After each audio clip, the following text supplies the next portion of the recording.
नमस्कार दोस्तों, आपके अपने YouTube channel RPSC with Pankaj पर आपका स्वागत है। आज हम आगामी जो रीट की पात्रता परीक्षा हो रही है उसके विषय है हिंदी के बारे में जानकारी प्राप्त करेंगे, जिसमें 15 क्वेश्चन टीचिंग मेथड से और 15 क्वेश्चन व्याकरण से आएंगे। उनसे हम व्याकरण का पार्ट आज से स्टार्ट कर रहे हैं। इस प्रकार से है भाषा, है ना, हिंदी भाषा व व्याकरण आज हमारा टॉपिक है। और इस टॉपिक में जो हम ले रहे हैं टॉपिक यह है भाषा। भाषा क्या होती है? सबसे पहले भाषा भाष धातु से बना हुआ शब्द है। भाष धातु से बना हुआ एक शब्द है जिसका शाब्दिक, भाष धातु का शाब्दिक अर्थ क्या होता है? विचार प्रकट करना या अपने विचारों को व्यक्त करना। जिस पर विचार क्या होते हैं व्यक्ति के, है ना, विचार मनुष्य के मन के अध्वन्यात्मक भाग होते हैं। विचार क्या होते हैं? मनुष्य के मन के अध्वन्यात्मक भाग क्या होते हैं? विचार होते हैं। विचारों को जिस माध्यम में या साधन से हम प्रकट करते हैं वह क्या है? भाषा है।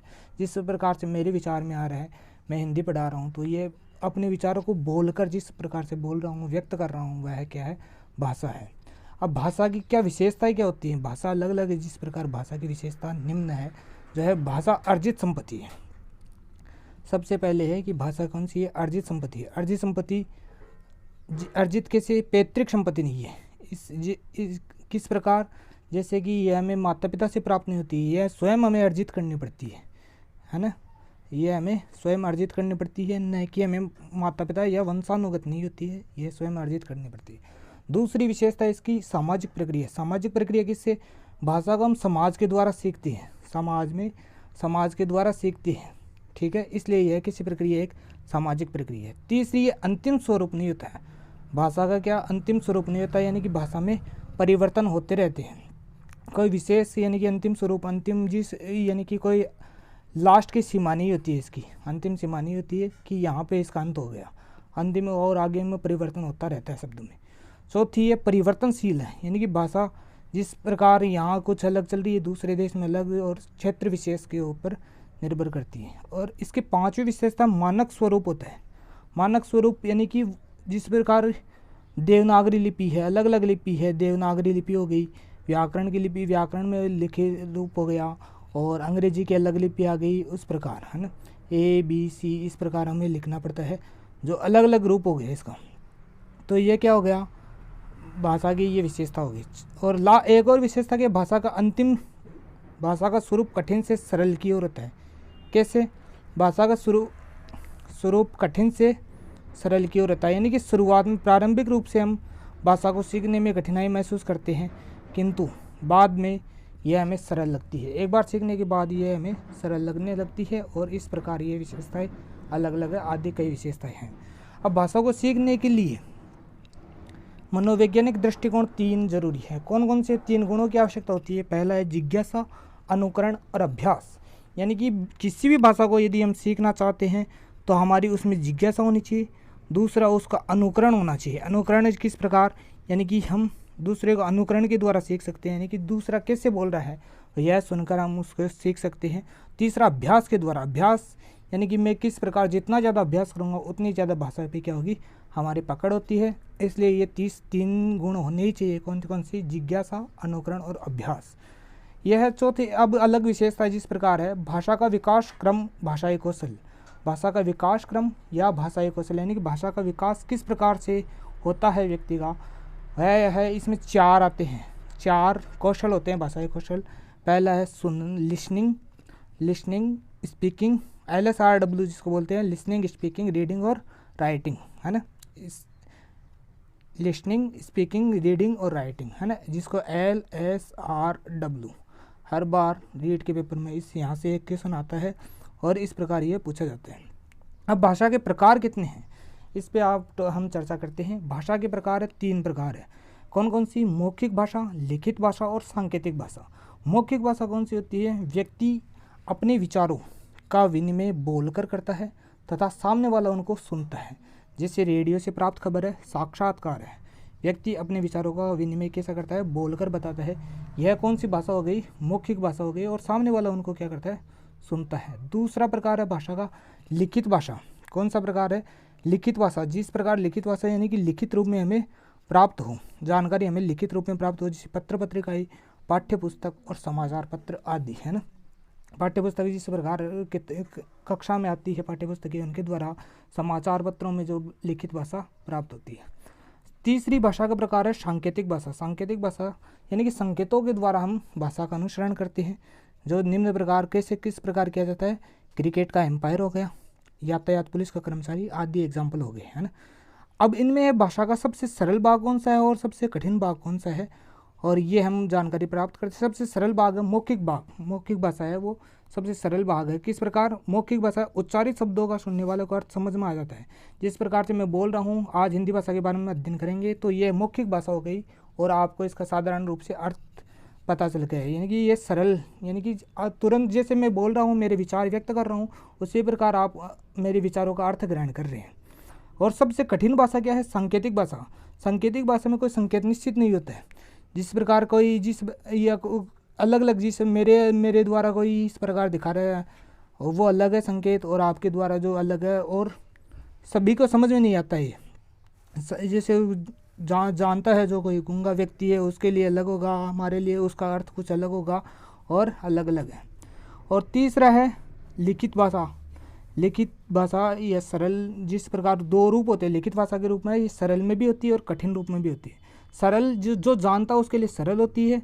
जैसे मैं लिखित है यानी कि ये शब्द है राम, तो मेरे लिए जिसे मुझे पढ़ना आता है तो लिखित भाषा में बता दिए कि ये राम है, आप बता दिए राम है।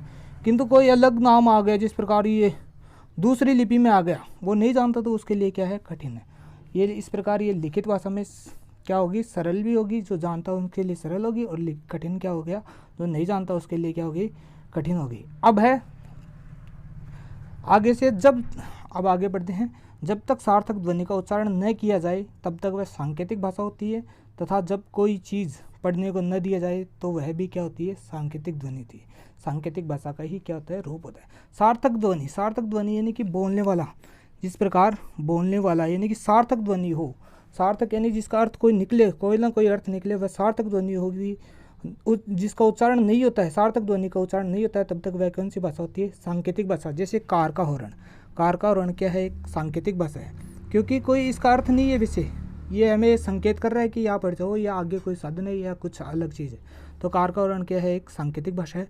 बातें करते हुए हम ये बोलते हैं ये उच्चारण करते हैं, यह भी क्या है, सांकेतिक भाषा है। जिस प्रकार उसका अर्थ सामान्यतः लिया जाता है, इसका कोई वैसे सार्थक अर्थ नहीं है, किंतु क्या है, जैसे कि सामने वाले की बात सुन रहा है ध्यान से, है ना। और चिड़िया का चहकना, चिड़िया का चहकना जो जानते नहीं हम, तो ये क्या होगी, सार्थक ध्वनि नहीं है, इसलिए यह भी किसी भाषा है, सांकेतिक भाषा है।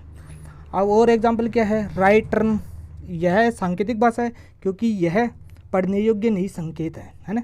सांकेतिक भाषा के से राइट टर्न लिखा हुआ है कि आगे जाके ये मोटर प्रकार मोड़ है, तो ये संकेत के योग्य है, सांकेतिक है क्योंकि ये पढ़ने योग्य नहीं, ये संकेत है केवल, है ना। संकेत बता रहा है कि किलोमीटर का पत्थर है आगे, इस प्रकार ये हमें संकेत दे रहा है, ठीक है। अब है हिंदी। हिंदी की जिस प्रकार ये हिंदी अब जो हम पढ़ रहे हैं, लिख रहे हैं, इसकी जो पीढ़ी अदर आई है, जो यहाँ विकास हुआ है यहाँ तक, वो किस प्रकार हुआ है, इसके बारे में हम अध्ययन करते हैं।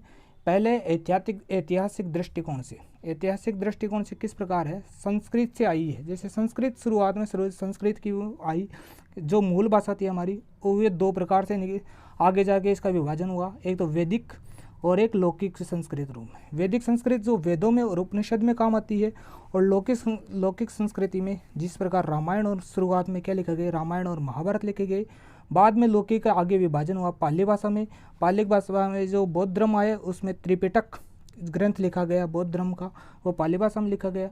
पाली भाषा का आगे जाके और विभाजन हुआ प्राकृत भाषा में। प्राकृत भाषा में जैसे जैन धर्म आया, जैन धर्म में जो उस टाइम पे भाषा ली गई काम है वो प्राकृत भाषा थी, उसमें आगम जिस प्रकार लिखा गया।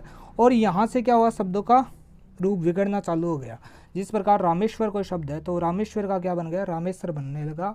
और आगे जो रूप आया प्राकृत भाषा के बाद में जो आया वो आया अपभ्रंश भाषा, यानी कि रूप और भी इसका रूप बिगड़ा। और अपभ्रंश भाषा के इसके बाद में जो नई लिपि का विकसित हुआ वो शौरसेनी अपभ्रंश आई। और शौरसेनी अपभ्रंश के बाद में ये कौन सी विकास हुआ, हिंदी भाषा का विकास हुआ। जो इस प्रकार किस प्रकार ये आती है, किसका एक भाग है, संस्कृत भाषा का है, किंतु संस्कृत में भी आगे चलने पर हम बताते हैं कि ये लास्ट में किसका, शौरसेनी अपभ्रंश का भाग है। हिंदी भाषा कौन सी भाषा का अंग है, शौरसेनी अपभ्रंश का विकृत रूप है, ठीक है। अब दूसरी भौगोलिक विशेषता, ऐतिहासिक विशेषता में हमने कि हिंदी भाषा का प्रचार किस प्रकार हुआ, विकास किस प्रकार हुआ है, ये हम जान चुके हैं। अब है भौगोलिक दृष्टिकोण। भौगोलिक दृष्टिकोण में यानी कि अब हिंदी भाषा कहाँ कहाँ बोली जा रही है, कहाँ कहाँ बोली जा रही है, तो ये मध्य देशी है, जो भारत के मध्य इलाके हैं उसमें जो है 8, जिसमें मध्य भाग है राजस्थान, झारखंड, बिहार, यूपी, एमपी, हिमाचल प्रदेश, चंडीगढ़, दिल्ली, हरियाणा आदि, ये जो इलाके हैं मध्य इलाके, इनमें जो हिंदी भाषा का विकास हुआ है, भौगोलिक विकास हुआ है, वो यानी कि ज़्यादातर यहीं पे बोली जा रही है। दूसरा है राजनीतिक दृष्टिकोण। राजनीतिक दृष्टिकोण यानी कि राजनीति में ये जो संविधान में हमारा उल्लेख किस प्रकार किया गया भाषा का, तो यह है अनुसूची 8वीं अनुसूची में है, जिसमें 22 भाषा में है और एक इनमें भाषा भी है, हमारी हिंदी भाषा भी है। और राजभाषा, यह भारत की कैसी भाषा है, राजभाषा है, जो भाग 17 में है। और आर्टिकल कौन से, अनुच्छेद कौन से, 343 से 351 तक आता है, और 343 का ऐसे आगे वृद्धि होती है इसकी, है ना। इस प्रकार इसका वर्णन किया गया है इसमें। अब भाषा के बारे में तो हम पढ़ चुके हैं, किंतु ये भाषा बोली ये होती क्या है, इनके बारे में अध्ययन करेंगे। सबसे पहले आती है बोली। बोली क्या होती है, विचारों को व्यक्त करना क्या कहलाती है, बोली कहलाती है। किंतु बोली का क्षेत्र सीमित होता है, जिस प्रकार शेखावाटी में ये आगे तोरावाटी है ना, तोरावाटी बोली आ गई, अलग अलग आ गई, शेखावाटी बोली आ गई, ये अलग अलग भाषा या बोली बोली जाती है। इनका क्षेत्र क्या होता है, सीमित होता है। जैसे ढूंढाड़ एरिया में आ गई, कौन सी बोली आ गई, ढूंढाड़ी आ गई, ठीक है। और भाषा क्या होती है, विचारों को व्यक्त करना। किंतु भाषा का क्षेत्र क्या होता है, व्यापक होता है। बोली का व्यापक रूप ही क्या है, क्षेत्र क्या है, भाषा होती है, ठीक है। अब भाषा भी कई जो अलग अलग है, जिस प्रकार मातृभाषा है ना। मातृभाषा वह भाषा जो माता एवं परिवार से प्राप्त होती है, वह मातृभाषा होती है। इसका विस्तार परिवार एवं समाज से होता है। इसका विस्तार कहाँ पे है, परिवार और समाज से होता है। परिवार और समाज से जो विस्तार के रूप में होती है वह कौन सी, यानी कि बच्चा सबसे प्रथम कौन सी भाषा सीखता है, परिवार की जो सीखता है वह कौन सी भाषा होगी, मातृभाषा होगी। दूसरी है राजभाषा। जिस प्रकार राजभाषा राज्य, देश या प्रशासन की भाषा, जिसे हिंदी अब चल रही राजभाषा के रूप में है, भारत की राष्ट्रीय भाषा न होकर राजभाषा है। और राष्ट्रभाषा राष्ट्र की संपूर्ण अधिकांश जनता द्वारा बोली जाने वाली भाषा क्या उनसे कहलाती है, राष्ट्रभाषा। और वर्तमान में हमारी कौन सी भाषा है, हिंदी कौन सी भाषा के रूप में मान्य है, वह है राजभाषा के रूप में मान्य है। इस प्रकार हम आगे अध्ययन करेंगे कल, और उसके बारे में और आगे। धन्यवाद दोस्तों। आगे जो आप अपने आज प्लीज़ दोस्तों आप अपने इस चैनल को लाइक, शेयर एंड सब्सक्राइब करें। और इस प्रकार आगे जो आगामी वीडियो है वो पूरी रीड का जो बेसिक से क्लियर करवाऊंगा आपका। और जो संस्कृत अलग जो लैंग्वेज के रूप में है, अलग संस्कृत लैंग्वेज के रूप में है, और हिंदी है ही है, हिंदी चल रही है, और ये पार्ट टू पार्ट चलेगी, आपको पूरा कोर्स करवाया जाएगा यहाँ पे।